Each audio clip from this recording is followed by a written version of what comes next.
And so today, what I just want to share, and we're not going to be able to get through the whole presentation, and we'll do some follow-up if you guys want, but we recently created this presentation surrounding gender-sensitive care, right? When men, and this is the other thing, is that we focus on men as just a lot of times focusing as maleness. But what happens when you have someone that's a transgender? What happens if the father, identify as, as two males coming for service? And that's something I had to think about. Like, yo, you involve that, but what happens when it's not traditional and you want to be in your group? How do you manage that? How do you navigate that?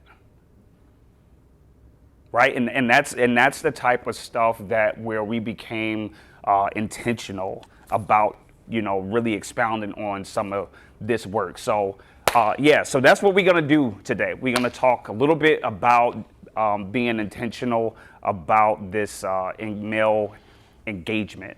And so, who I have with me today is George Conway, who is a licensed therapist. I don't know all of the letters. I know it's a whole bunch of letters behind that thing. I just know it's a whole bunch of them, so he'll tell you all of the letters. And so George he actually was with me when we started it, but he oversees our mental health services when the fathers need therapy, they need any type of services around that area.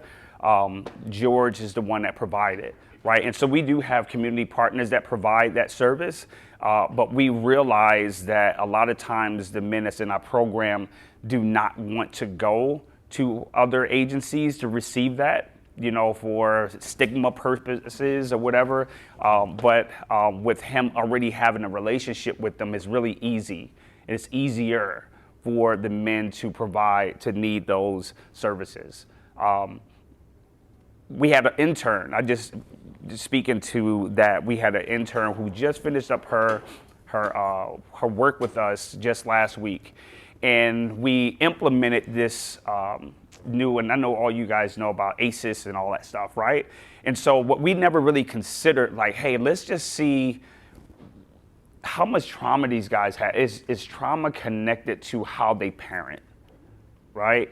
And so our intern, we had her focus on that, and I wish I would have had the data, but I'll just say it as an overview. But she worked with 20 of our fathers, and what she's told me is that nationally, people have at least 75% of the people have, I think she said, one trauma, on that ACEs form. She said the men that was in our program, she said majority of them had at least 10 of them. I'm like, yo, you mean to tell me 75% of the people have one? And out of the 20 that was in our program who's having these issues, that they have at least 10 of these traumas. And she even stated that some of them, when she's talking to them, that they didn't even consider it to be trauma. Yeah. They didn't even identify it as trauma. They just going and going and going. What? Just trying to be resilient. Just trying to be resilient. And so, that type of information help us in what we do to better serve the families that you guys serve.